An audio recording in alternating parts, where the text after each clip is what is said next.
Halo, apa kabar pemirsa? Senang kembali menjumpai Anda dalam spesial report, program yang membahas secara mendalam berbagai isu di tengah masyarakat. Bersama saya, Irwan Marwah. Pemirsa, beberapa hari lalu kita sempat digegerkan dengan informasi kasus seorang anak memenggal leher ayah kandungnya sendiri hingga putus. Ironisnya, pelaku sempat membawa potongan kepala ayahnya keliling dusun 8, Sendang Rejo, Sendang Agung, Lampung Tengah. Benarkah pelaku mengalami gangguan jiwa? Dan bagaimana pula proses hukum kasus ini? Pemirsa, berikut spesial report proses hukum pemenggal leher ayah kandung.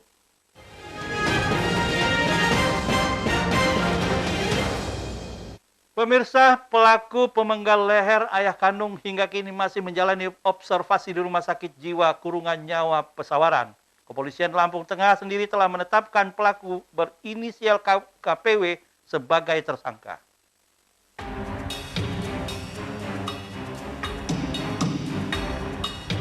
Kepolisian Kalirejo, Lampung Tengah tetap akan melanjutkan proses hukum terhadap KPW, pelaku pembunuhan ayah kandungnya sendiri meski masih menjalani observasi di rumah sakit jiwa. Bahkan polisi sudah menetapkan KPW sebagai tersangka tunggal kasus pembunuhan ini. Kepada media, Kapolsek Kalirejo, Lampung Tengah, Ibtu Edi Suhendar, tersangka KPW bakal dijerat dengan pasal 338 KUHP tentang pembunuhan dan pasal 351 ayat 3 tentang penganiayaan yang menyebabkan kematian dengan ancaman pidana maksimal 15 tahun penjara.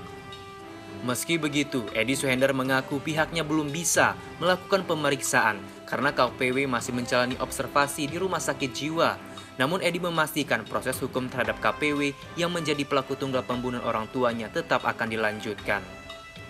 Selain mengamankan KPW sebagai pelaku, Kepolisian Kalirejo juga sudah melakukan olah tempat kejadian perkara serta memeriksa sejumlah saksi yang mengetahui kasus pembunuhan tersebut, termasuk keluarga korban sendiri. Dari Bandar Lampung, Andres Afandi, iNews melaporkan. Ya pemirsa, untuk membahas tema tersebut, saya sudah terhubung dengan dua narasumber saya melalui line Zoom. Yang pertama adalah Kasat Reskrim Polres Lampung Tengah AKP Edi Korinat. Kemudian Kabid Ekosop LBH Bandar Lampung Sumaindra Jarwadi.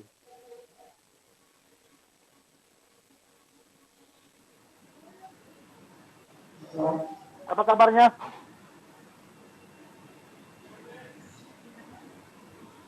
Baik, saya mungkin ke Pak Edi dulu. Pak Edi, kita beberapa hari sempat geger nih Pak Edi, kasus pemenggalan leher ayah kandung yang dilakukan oleh warga Kalirejo. Mungkin kita bisa mendapat gambaran Pak, detail bagaimana sih sesungguhnya kasus ini bisa terjadi dan mungkin kronologis kita Pak Edi. Silakan. Baik, jadi kasus ini berawal ketika ayah daripada sebagai korban itu sedang duduk di serambi. Itu datang anaknya, tidak lain adalah sebagai pelaku. Dan mereka sempat terjadi dialog, perbincangan, kemudian anaknya ini langsung yang ada di dekat mereka, golok itu diasah yang ada di ya tanpa sepengetahuan daripada sang ayah, mungkin ayahnya tidak. Halo. Halo Pak Irwan. Ya, bisa diulang Pak Edi, suaranya terputus. Ya, tadi sampai mereka sempat ngobrol di bersama dengan pelaku, antara pelaku dan korban. Selanjutnya gimana Pak Edi?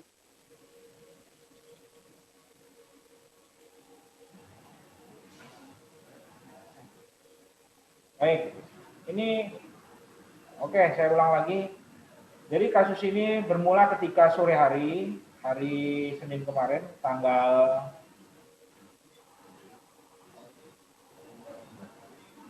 berapa kemarin?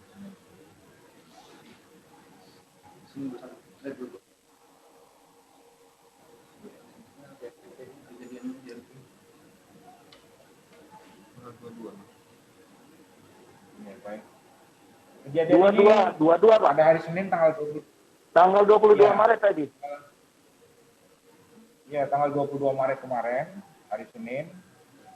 Kejadian ini berawal pada ketika ayah daripada korban sendiri duduk di serambi belakang dan anaknya datang.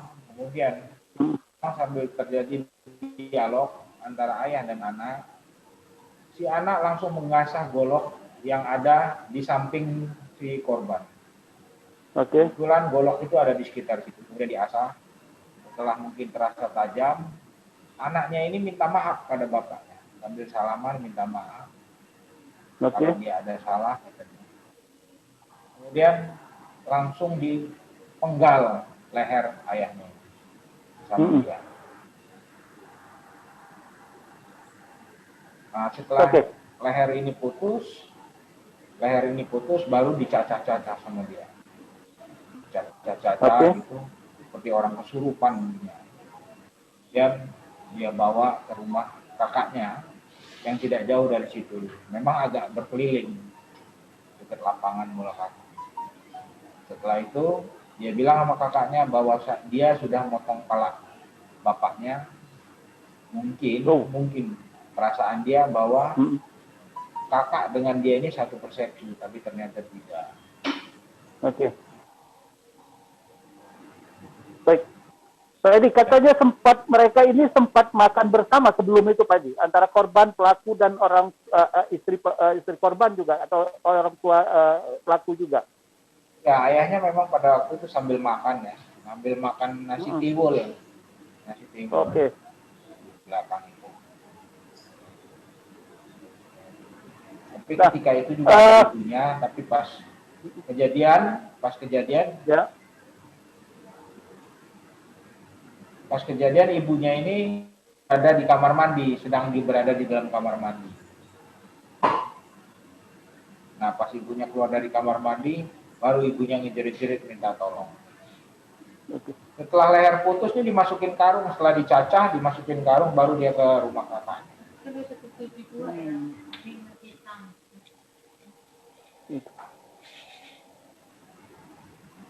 Baik, sejak itu polisi langsung dapat kabar atau ada yang melapor ke pihak kepolisian, kemudian saya lihat kepolisian langsung tanggap mengambil tindakan tadi saat itu. Ya, saat itu kebetulan tidak jauh ada anggota kita berada di sekitar situ, anggota Reskrim Polsek Kalirejo mendapat informasi, langsung datang dari masyarakat, langsung datang dan mengamankan pelaku serta barang bukti dibawa ke Polsek langsung. Dan jasad korban pada waktu itu langsung dibawa ke rumah sakit. Nah, puskesmas ya. Puskesmas. Sementara pelaku langsung diamankan saat itu juga, Pak? Pelakunya sendiri langsung diamankan atau ada sempat jeda waktu dulu, Pak, di waktu pada saat petugas mengamankan ini?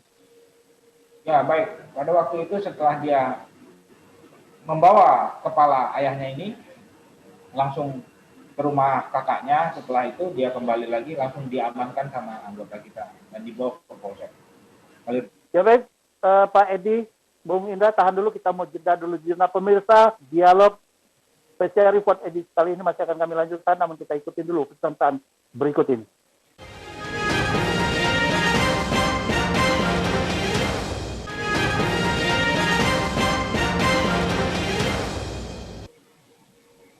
Ya baik pemirsa, kita lanjutkan kembali dialog kita dengan dua narasumber kita, Bapak AKP Edi Korinas dan Bung Sumaindra Jarwadi dari Polres Lampung Tengah dan LBH Bangka Lampung. Baik, kasih ke Pak Edi dulu, Pak Edi. Nah, setelah ini pelaku diamankan, apakah ini proses hukum langsung berlanjut atau karena katanya pelaku ini ada gangguan jiwa, sehingga apakah harus ada proses lain yang dilakukan pihak kepolisian, Pak Edi? Jadi begini prosesnya. Setelah kita amankan, kemudian kita observasi, kita interogasi, ternyata memang dari tanda-tanda kasat mata yang kami ketahui bahwa si pelaku ini, si Kukuh alias Jai ini, anak daripada korban, tidak bisa fokus untuk menerima pertanyaan dan menjawab pertanyaan. Pertanyaan pertama dia fokus, kedua fokus, baru tiga dia kelihatan sudah keluar dari yang kita bicarakan. Kemudian pada hari Selasanya kita sudah melakukan pemeriksaan ke rumah sakit jiwa dan sampai hari ini pun masih dilakukan observasi di rumah sakit jiwa didampingi sama keluarga dan anggota kita juga yang ada di sana. Tapi apakah pelaku sudah ditetapkan jadi tersangka, Pak? Ya, nanti setelah berdasarkan pasal 44 ayat 2 KUHP, kita akan tetap melakukan proses penyidikan dalam kasus ini. Namun tidak kita lakukan penahanan kalau memang dari hasil pemeriksaan di rumah sakit jiwa itu dinyatakan memang mengalami gangguan jiwa. Tapi tetap proses hukum kita lakukan, kita serahkan kepada JPU, Jaksa Penuntut Umum, baru kemudian dilimpahkan ke pengadilan dan diinkrahkan oleh putusan pengadilan bahwa ini tidak layak untuk diadilkan dan harus dikasih perobatan dalam kejiwaannya. Ya. Artinya proses penyidikan terhadap pelaku tetap terus berjalan. Oh ya. Bahkan mungkin sampai mengantarkan mereka pelaku ini sampai ke pengadilan yang akan memutuskan nanti, Pak, Ya. ya? Tapi tidak kita lakukan penahanan, Pak. Oke, baik. Saya ke Bung Indra. Siap, Bang. Baik. Bung Indra, tadi mungkin Anda sudah mendengar apa yang disampaikan oleh Kasat Reskrim Polres Lampung Tengah bahwa proses ini tetap berjalan karena memang ini adalah kasus pembunuhan. Meskipun Polres sendiri sudah menyatakan dia tidak menahan pelaku karena dia masih menjalani observasi. Dari pandangan Anda sebagai praktisi hukum, seperti apa Anda melihat proses ini, Bung Indra? Oke, mungkin tadi sudah dijelaskan oleh Bapak Kasat Reskrim ya, Bapak Edi, bahwa proses ini hari ini perkembangannya pelaku sudah ditetapkan sebagai tersangka tapi memang tidak dilakukan penahanan. Tadi juga sudah disinggung terhadap pasal 44 ayat 2 yang itu berkaitan dengan hapusnya tindak pidana, gugurnya tindak pidana karena memang pelakunya ya kan itu adalah orang dengan gangguan kejiwaan. Yang ini kan juga harus dipastikan apakah memang pelaku itu memiliki gangguan kejiwaan. Nah, ini kan juga menjadi tugas-tugas di dalam proses penyidikan ya kan yang menentukan apakah kemudian dia mengalami gangguan kejiwaan yang memang harus dilakukan pemeriksaan secara psikiatri kan gitu yang memiliki kewenangan untuk dalam proses pemeriksaan kejiwaan. Nah, secara prinsip sih kalau kita melihat dari pasal 44 ayat 2 ini kan ini bicara terhadap gugurnya sebuah tindak pidana, tapi menurut aku yang juga harus jadi pertimbangan ketika memang kemudian pelaku ini memang dari awal proses penyidikan yang dilakukan oleh kepolisian ya kan dia memang benar-benar adalah orang dengan gangguan kejiwaan kan gitu. Kenapa kemudian ini juga akan ditingkatkan misal tadi Bapak Kasat Reskrim sudah menyampaikan ini akan ditingkatkan sampai kejaksaan, pelimpahan sampai ke pengadilan. Nah, tapi kalau memang di awal proses penyidikan ini ternyata memang pelaku ini gangguan kejiwaan ya kan sesuai dengan pasal 44, kenapa kemudian ini berkasnya akan ditindaklanjuti? Mungkin itu yang harus dijawab khususnya di pihak kepolisian atau penyidik yang melakukan penyidikan gitu Bang Irwan. Tapi kalau dilihat dari kronologi Bang Irwan ya kan ini juga bukan hanya persoalan terkait dengan penegakan hukum ya kan gitu. Kalau dilihat dari kronologi ayahnya sedang makan tiwul tadi disebutkan, ini kan juga bicara terkait bagaimana kehidupan sosial ekonomi di sana kan gitu. Apalagi kita melihat misal di daerah Sendang Rejo ya kan Kecamatan Sendang Agung di Lampung itu dengan sosial ekonomi di sana kalau kita melihat secara kasat mata di sana petani gurem ya kan. Petani gurem itu petani yang memang lahan garapannya di bawah 1 hektar kan gitu. Artinya angka kemiskinan juga itu akan menentukan terhadap bagaimana tingkat kejahatan yang ada. Nah, ini juga jadi persoalan. Misal, kalaupun memang kemudian hari ini pelaku, ya kan, adalah orang dengan gangguan jiwa, ya hari ini pemerintah daerah seperti apa, kan gitu, di dalam proses melakukan tugas dan fungsinya, misal penjangkauan terhadap orang-orang yang memang memiliki gangguan kejiwaan. Nah, data terakhir sih di Lampung, misal itu terdapat sekitar 615-an yang terdata ini di dalam proses penjangkauan oleh Dinas Sosial, Bang Irwan, ada sekitar 615 orang dengan gangguan kejiwaan. Dan 10%-nya orang dengan gangguan kejiwaan ini masih mengalami yang namanya pasung, kan gitu. Artinya mereka yang mengalami gangguan kejiwaan ini dengan masih diterapkan sistem pangsu, artinya kan keluarganya banyak di taraf ekonomi yang kurang mampu. Nah, hari ini itu juga menjadi tanggung jawab dari pemerintah daerah. Tapi di sisi lain, di dalam proses penegakan hukumnya mungkin yang harus dijawab, jika memang pelaku ini adalah orang dengan gangguan jiwa, kenapa kemudian ini juga bisa berlanjut di dalam proses pelimpahan ke kejaksaan dan ke pengadilan, kan seperti itu. Kalau kita didasarkan pada pasal 44 itu. Ya, Bung Indra. Mungkin gitu. Artinya, apakah polisi bisa menghentikan ini tanpa harus sampai ke pengadilan jika memang nanti kemudian di hasil observasi dari rumah sakit jiwa ini bahwa pelaku memang dinyatakan benar-benar mengalami gangguan kejiwaan?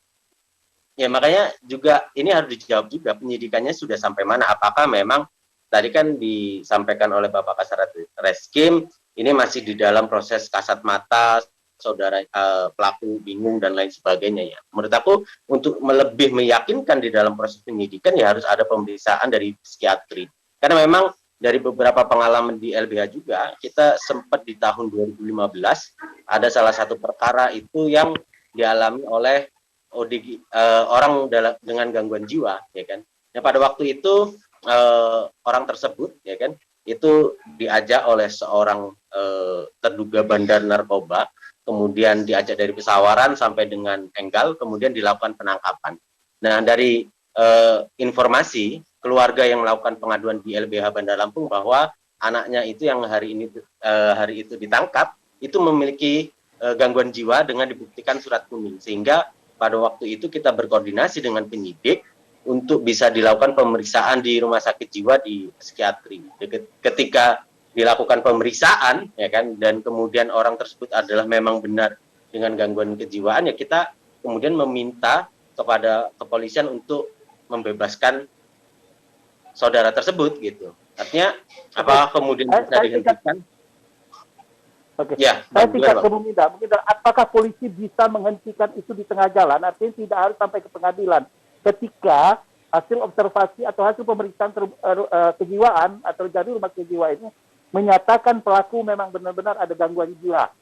Dia jadi secara hukum tidak. Iya. Kalaupun memang kemudian itu diperiksakan oleh psikiatri dan dia mengalami gangguan kejiwaan, ya bisa dilakukan, khususnya bisa dilakukan penghentian ya, apalagi kita mengacu pasal 44 ayat 2 itu yang memang dia hapusnya sebuah tindak pidana, kan gitu.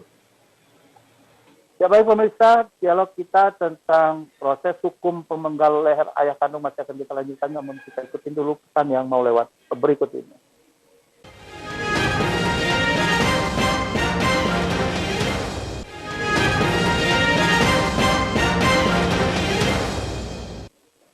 Ya baik pemirsa, tanpa terasa kita tiba di segmen terakhir spesial report edisi hari ini yang mengambil tema proses hukum pemenggal leher ayah kandung. Yang pertama adalah Kasat Reskrim Polres Lampung Tengah, AKP Edi Korinas dan Kabid Ekosop LBH Bandar Lampung, Bung Sumaindra Jarwadi. Baik, saya ke Pak Edi. Pak Edi, tadi sudah dapat gambaran Pak Edi dari praktisi hukum seperti apa. Apakah nanti pihak kepolisian akan tetap terus melakukan penyelidikan sembari si pelaku masih menjalani observasi di rumah sakit jiwa ini? Tadi. Ya, baik. Kalau kami di kepolisian, khususnya Reskrim ini, terkait dengan pidana, pasti kami akan maksimal dulu. Dalam proses hukumnya dan pengajuan ke JPU-nya kita akan maksimal dulu. Kan itu ada pasal 44 ayat 1 dan ayat 2. Nah, yang dimaksud dengan ayat 1 itu orang yang mengalami gangguan kejiwaan yang tidak bisa lagi, itu adalah mendukung daripada ayat 1.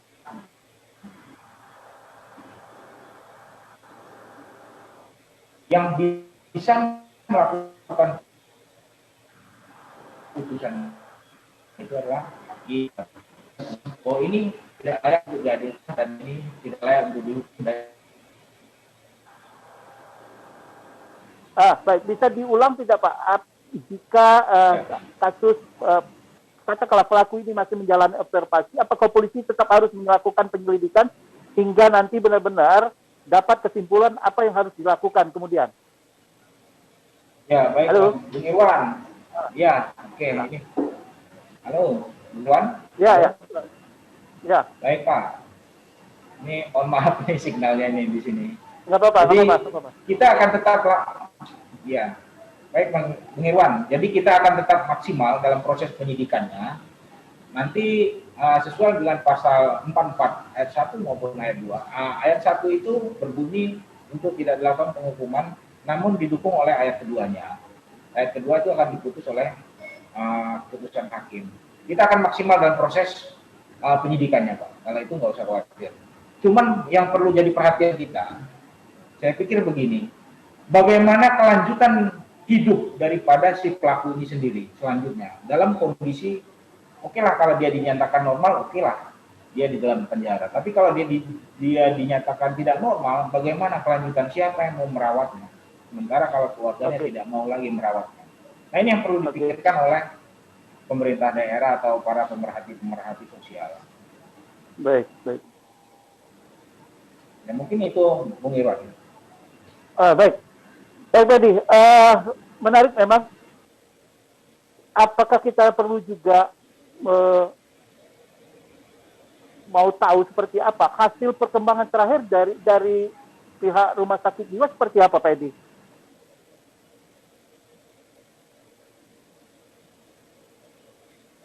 Ya, kemarin dikontrol dengan anggota Polsek dan Kapolsek di sana, dia disuruh melakukan pengisian seperti belangko yang diisi dengan pertanyaan-pertanyaan kejiwaan. Sejauh itu ada sebagian mungkin yang saya belum tahu itu hasilnya seperti apa. Dan kemudian ada tahapan-tahapan yang akan dilakukan. Baik, saya ke Bung Indra dulu. Bung Indra, tadi disebutkan, Anda sebutkan bahwa ini perlu ada peran serta pemerintah daerah, terutama soal penanganan para orang-orang yang gangguan jiwa. Tadi catatan tadi disebutkan ada 615, 10%-nya masih dipasung. Nah, kita kembali ke soal pelaku pemenggalan leher ayah kandung ini, Bung Indra. Apakah dia, seperti kata Pak Edi tadi, selain proses hukum yang berjalan, katakanlah kalau dia dinyatakan sehat, mungkin polisi akan terus memprosesnya. Tapi kalau dia dinyatakan mengalami gangguan kejiwaan, kemudian keluarga sudah menyatakan tidak mau merawat, menurut Bung Indra, apa yang harus dilakukan pemerintah daerah? Karena kita tahu tidak mungkin dong kita pelaku ini dilepas begitu saja atau diliarkan begitu saja setelah kasus ini terang benderang. Iya, tadi saya sempat singgung tadi itu Bang terkait dengan data ODGJ-nya atau orang dengan gangguan jiwa di Provinsi Lampung. Tadi sih sudah pas lah Bapak Kasat Reskrim Lampung Tengah menyampaikan ya ini bukan hanya peran kepolisian, tapi juga ada peran pemerintah daerah di dalam proses menangani orang dengan gangguan jiwa ini. Nah, bicara terkait dengan proses-proses yang harus dilakukan oleh pemerintah daerah yang harus dipastikan ada memfasilitasi lah bagaimana kemudian ke depannya ya kan orang dengan gangguan jiwa ini tetap bisa mendapatkan perawatan dan lain sebagainya sehingga ini juga akan menciptakan rasa aman ya kan rasa aman baik di masyarakat kemudian secara pengobatan untuk dia itu terjamin ya kan nggak mungkin juga kalaupun memang kemudian ini diberikan kepada keluarga apalagi kemudian keluarga tidak mampu ya kan artinya proses-proses itu menurut aku bisa didorong ya kan apalagi tadi Bapak Kasat Reskrim juga sudah menyampaikan ini harus ada menurut aku dari penyidik juga bisa mendorong bagaimana keterlibatan pemerintah daerah ya kan atau memang kemudian pihak penyidik itu berkoordinasi dengan Dinas Sosial Lampung Tengah ya kan untuk bisa menindaklanjuti proses ini begitu Bang Irwan. Baik, Pak Edi memungkinkan tidak? Halo Pak Edi. Ya, gimana Bung Irwan? Memungkinkan tidak pihak kepolisian karena ini kan masuk wilayah Lampung Tengah, secara tidak bisa dikatakan ini adalah warga Lampung Tengah. Mungkin tidak ini nanti pihak kepolisian juga melakukan koordinasi dengan pemerintah daerah Lampung Tengah terkait penanganan seperti yang kata Pak Edi khawatirkan tadi. Kalau dia dinyatakan sembuh, ya tidak ada persoalan, artinya proses hukum tetap berjalan. Tapi kalau memang dia dinyatakan benar gangguan jiwa, siapa akan merawatnya? Ini juga pertanyaan tadi. Ya, ya jelas kita akan berkoordinasi dengan dinas sosial di Kabupaten Lampung Tengah ini. Banyak hal-hal yang seperti ini yang perlu kita bincangkan. Sebenarnya menarik seperti ini. Seperti juga contohnya kita keluar dari jalur sedikit. Contohnya juga kasus PPA, orang yang dalam korban-korban anak-anak yang dalam keadaan seperti gangguan mental segala macam, yang diperkosa atau apa nih. Kelangsungan hidupnya juga tidak kita pikirkan tidak ada yang kalau tidak diperhatikan bagaimana apakah mereka dengan hidup terlantar juga dan bagaimana seperti dengan orang yang empat ini juga tadi tidak mungkin kita biarkan dia pasti akan merusak lagi nanti dan akan mengancam nyawa orang lain. Tentunya ini harus dibicarakan di tingkat pemerintah daerah dan pemerhati sosial. Saya sependapat juga dengan Bung Indra tadi bahwa bukan hanya proses hukumnya saja yang kita lakukan dalam hal ini, tapi bagaimana ke depan daripada nasib daripada si orang itu. Begitu, Bung Iwan. Baik,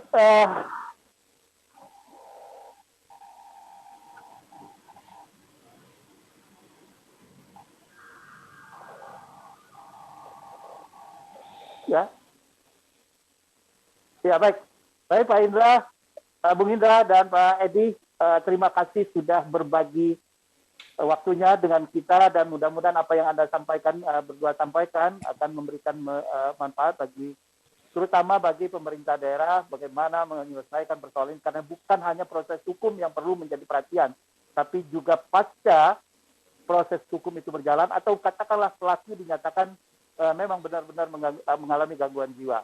Mungkin itu Pak Edi ya. Ya, betul. Bung Indra, terima kasih. Pak Edi, terima kasih sudah bersedia Terima kasih. dialog pencari. Saya Irwan Marwah mewakili kru yang bertugas undur diri. Jangan lupa terus ikuti Special Report hanya di iNews Lampung. Sampai jumpa.